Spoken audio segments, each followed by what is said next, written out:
Good evening from New York. I'm Chris Hayes. Well, here we go. Mike Johnson has been elected Speaker of the House on the first ballot with an asterisk. Technically, as a, pass-fail, the very first round of this new MAGA era of governance, it was a pass by the barest possible margin. But if you were grading Mike Johnson's performance today and the Republicans in general, I don't think you'd give him an A. Now, again, on paper, this should have been straightforward pro forma vote. That's what these traditionally have been until this era.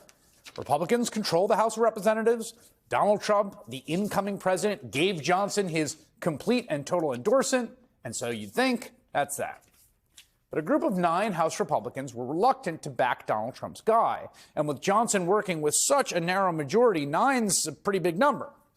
Now, after initially airing their dissatisfaction, 6 of those Republicans who originally didn't even vote, right? They eventually came back into the fold. Still not enough.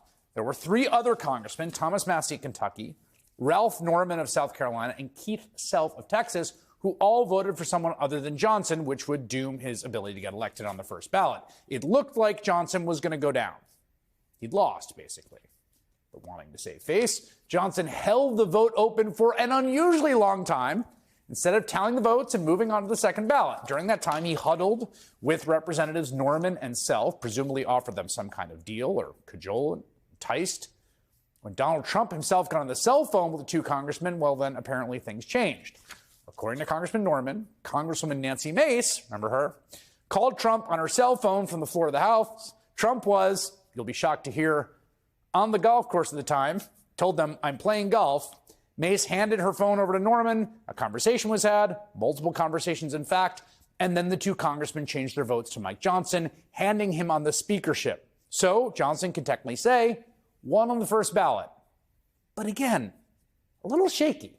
Hardly a resounding vote of confidence. In fact, 11 Republicans then signed a letter to Johnson, effectively saying they only voted for him so as not to delay the certification of the presidential votes on Monday. That happens on January 6th. I don't know if you knew that, but January 6th is the date that happens. It's going to happen on Monday.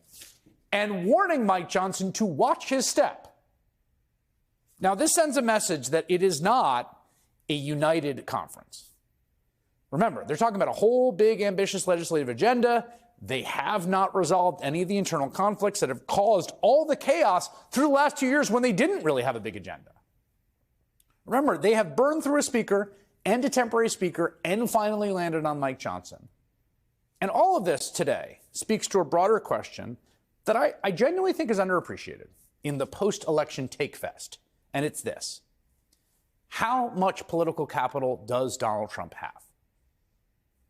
On day 1 of his presidency, right, January 20th, takes the oath, Donald Trump will already be a lame duck president.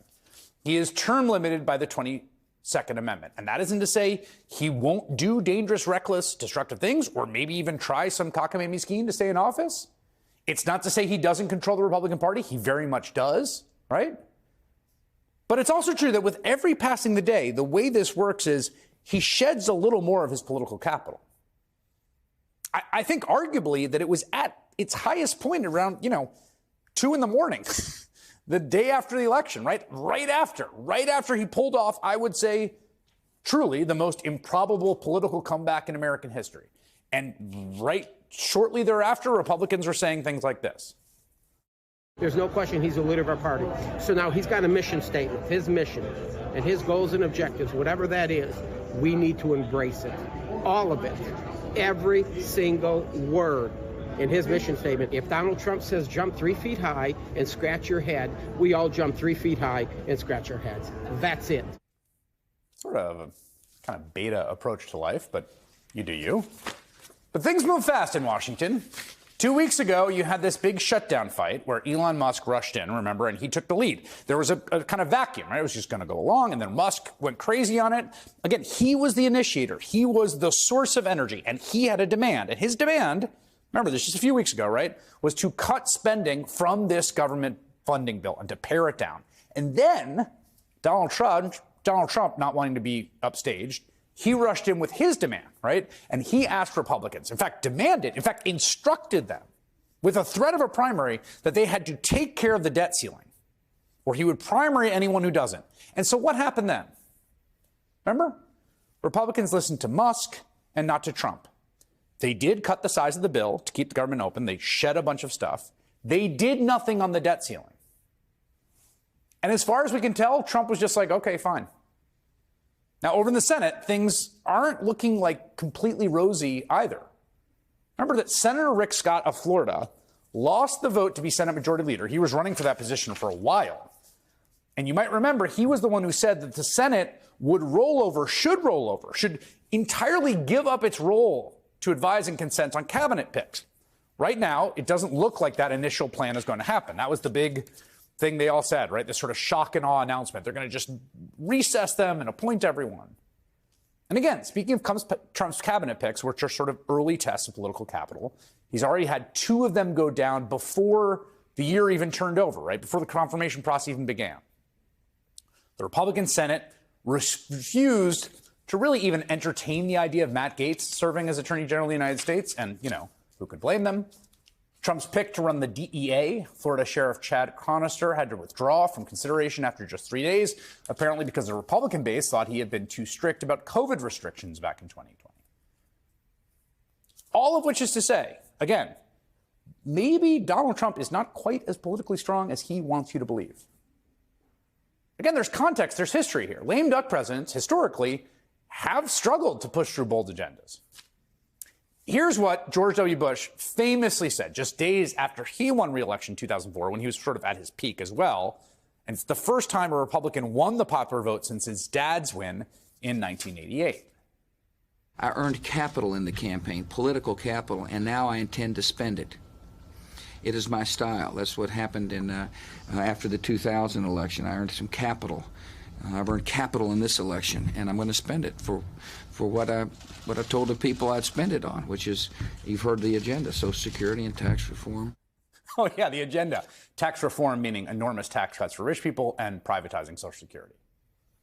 That was the big, bold agenda. He was going to use his political capital to privatize Social Security. Privately, Bush was telling his allies this, quote, "We have to move quickly because after that, I'll be quacking like a duck." Right? He understood the longer time goes on, the more the political capital drains out of you. And he wasn't able to privatize Social Security, in large part because Democrats united against it. His party then got shellacked in the 2006 midterms. And then remember this thing called the global financial crisis happened under his watch? He was historically unpopular, his approval rating dropping to just 25% during the 2008 election. Again, the past is not prologue. Things may go completely differently this time around. But this is just the last time that we had a second-term Republican who was a lame duck, quacking like a duck, as he said. Now, Trump's situation is genuinely unprecedented. Remember, we haven't been here before. In the country's history, he is the first president since the introduction of constitutional term limits to serve a second non-consecutive term. So, again, we got no idea how things are going to unfold. There isn't really a playbook. Like Bush in 2004, Republicans have a big agenda. Weirdly enough, it involves huge tax cuts for corporations and rich people, maybe going after Social Security, Medicare, and Medicaid. Some things never change. The Republican Party has political power. There's no question about that. They won this election. No question about that. But the question of just how large that power is, how absolute, how disciplined they will all be, how long it will last, all of that is very much an open question.